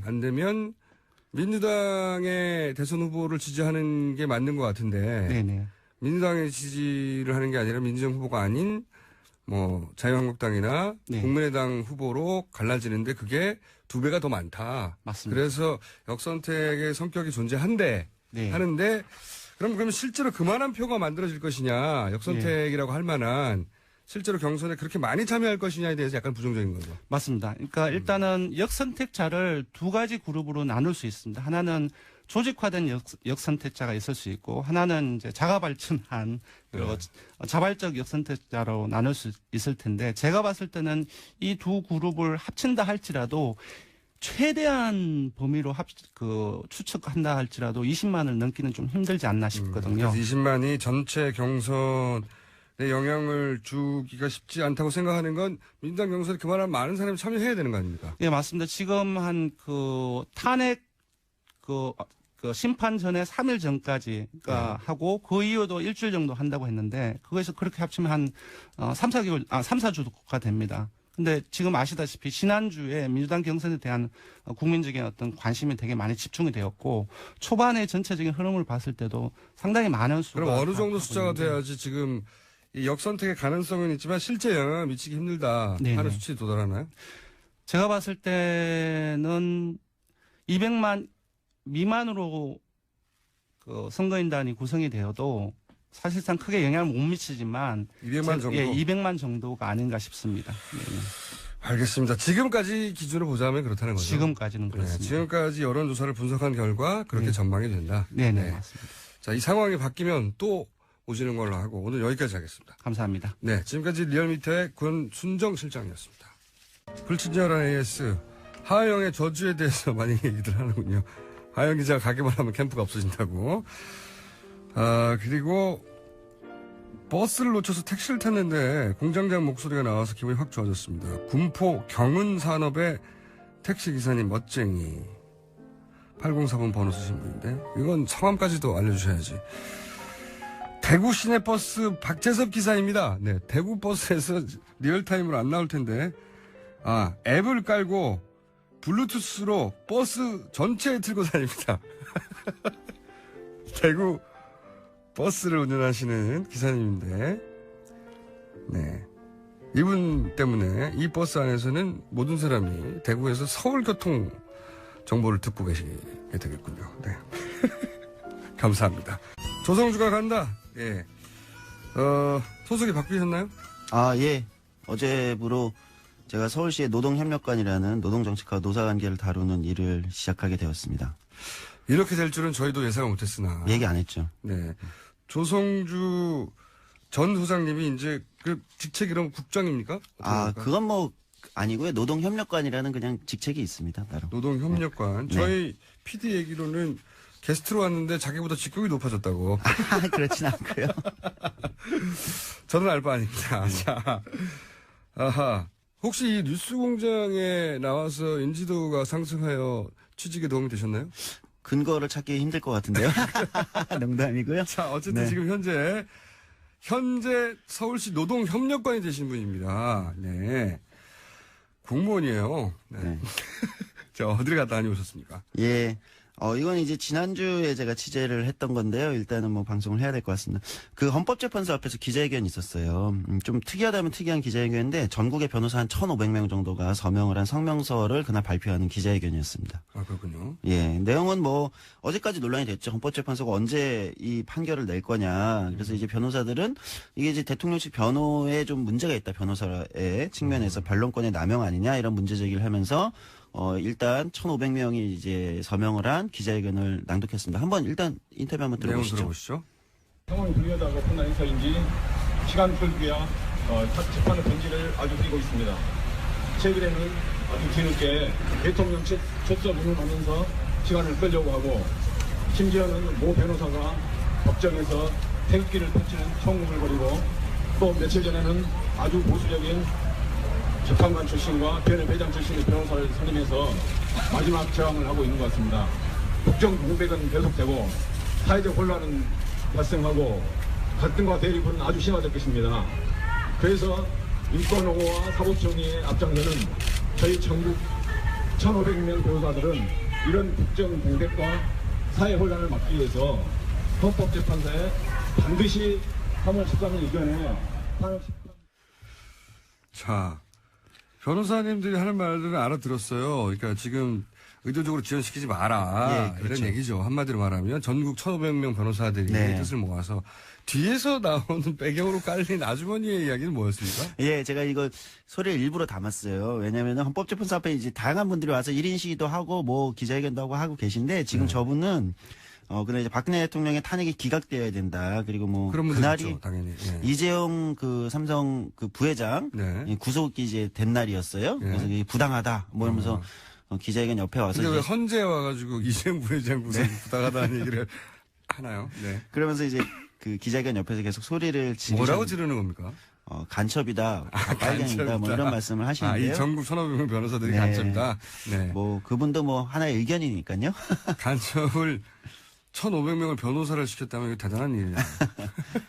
어쨌든 지금 상황이 뭐 이제 지난주까지는 무더기로 증인 신청을 대통령 측에서 했는데 정작 증인은 뭐 출석하지 않고 그다음에 이제 가장 많이 우려했던 게 이제 지금 이제 이정미 권한대행의 임기 만료가 이제 3월 13일인데 그 이후에는 7인 체제가 되는 거에 대한 우려가 굉장히 컸죠.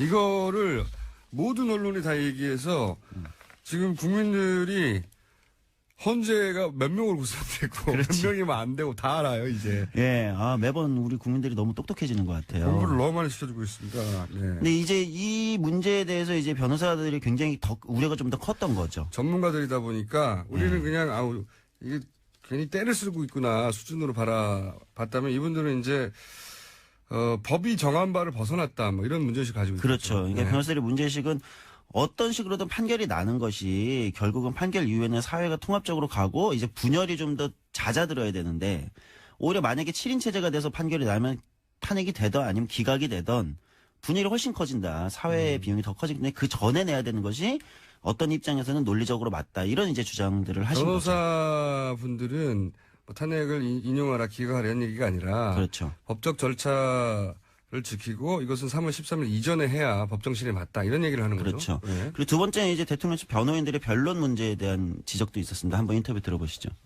지금까지 대통령 측이 보여준 모습과 태도는 실망을 넘어 절망스러울 정도다. 국정농단과 헌정유린, 독대와 무능에 대한 부끄러움은 조금 더 찾아볼 수 없고 현 상황을 조기에 마무리 짓고 사태를 수습하겠다는 책임감도 전혀 찾아볼 수 없다. 대통령 변호인들의 행태는 또 어떠한가? 이들은 소속법의 기본 원칙, 신의 측은 내팽개친 채 시간 끌기, 쟁점 흐리기, 관련자 망신 주기 등 소송 절차상 금지되거나 자제되어야 하는 모든 것들을 하고 있다. 자, 뭐 같은 얘기네요. 그렇죠. 이 핵심은 이제 변론권의 남용 아니냐라는 지적이에요. 그러니까 이제 법을 안 지키고 있다는 거죠. 그렇죠. 변호사도 예를 들면 최소한의 지켜야 될 어떤 이제 뭐 그걸 뭐 직업윤리라면 직업윤리 아니면 변호사로서의 공적인 의무가 있는데 그 부분을 넘어서고 있는 거 아니냐. 시간 끌기나 또 이제 관련자 망신 주기 이거 이제 좀 논란이 되고 있는 거 아닙니까? 이런 부분들에 대해서 지적을 하신 겁니다.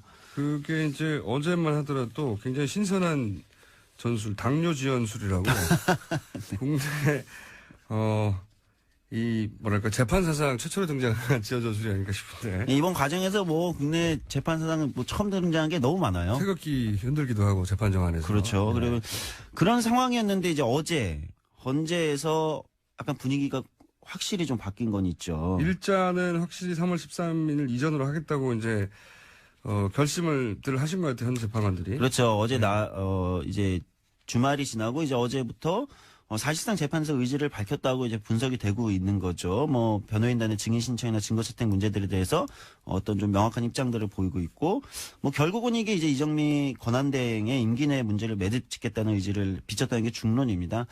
이 문제에 대해서 그래서 시급하게 어제 인터뷰를 좀 간단히 들어봤어요. 대한변협 인권위 부위원장 맡고 계신 법무법인 및 민의 위은진 변호사님의 의견 한번 들어보시죠. 대통령 측에 충분한 기회를 줬음에도 불구하고 제대로 답변서를 내지 않는다든가 의견을 제출하지 않는다든가 이런 형태의 정말로 변론권을 남용하는 형태의 지연 작전이 있었던 거죠. 그래서 그 부분에 대해서 단호한 입장을 표명한 것 자체가 이번에서 이제 헌재가 공정한 재판뿐만 아니라 신속한 재판을 하겠다는 의지를 강하게 표현한 거라서 그 부분에 대해서는 충분히 그 헌재 입장에 대해서 지지하는 입장입니다. 그렇군요. 뭐 사실은 정상적인 변호사 업무를 해오던 변호사들의 입장에서는 본 적이 없는 행위들이니까요. 그렇죠. 이거에 대한 당일 현장에서의 분노는 생각 이상으로 높았어요. 재판정에서 재판관을 향해서 그렇게 못 하거든요. 안 하고. 그렇죠. 네, 재판관을 향해서 소리 지르기도 하고, 그다음에 당뇨가 있어서 안 되겠다고 하고, 변론 기일 막 바꿔달라고 자꾸 우기고, 그리고 그 증인들 안 된다고 했는데 계속 부르고, 이렇게 못 합니다, 변호인들이. 그러니까 또 당일날 이제 변호사들 얘기를 따로 들어보니까 이제 이 대통령 측 변호인단들이 나름 또 과거에는 이제 변호사계에서는 또 원로다 뭐 이렇게 얘기되던 분들이었어요. 그러니까 실망감이 더 크면서 어떻게 이제 원로라 얘기하지 말아라 이런 얘기들을 하더라고요. 원로 등장도 나름의 막판 전술이었던 것 같아요. 막판에 원로들이 등장했는데 사실 실패했죠. 왜냐하면 그렇게 볼 수 있죠. 이재용 부회장 영장이 기각된 걸 근거로 해서 뇌물죄가 구성되지 않지 않냐. 네. 이걸 주요 변론 근거로 삼았는데 영장이 발부되는 바람에 그 근거도 사라져버렸어요. 네. 그래서 앞으로도 이런 걸 이제 사법부 문제나 변호사들의 의견 이런 것도 우리가 좀 가만히 지켜보면서 여러 가지 문제를 좀 바라볼 필요가 있겠다 싶습니다. 알겠습니다. 이거는 1,500명의 변호인단의 뜻이 담긴 네. 기자회견이 헌재 앞에서 있었다는 사실 자체를 잘 모르는데 네. 그런 일도 있었습니다. 전국 1,500명 변호사들 이건 너무하지 않냐고. 네. 박근혜 대통령 변호인단을 향해서 기자회견을 했었다는 내용이었습니다. 자, 지금까지 서울시 노동협력관이 갑자기 돼버린 갑자기 저희 PD보다 직책이 높아진 조성주였습니다. 네, 감사합니다. 저는 김어준이었습니다. 내일 다시 뵙겠습니다. 안녕.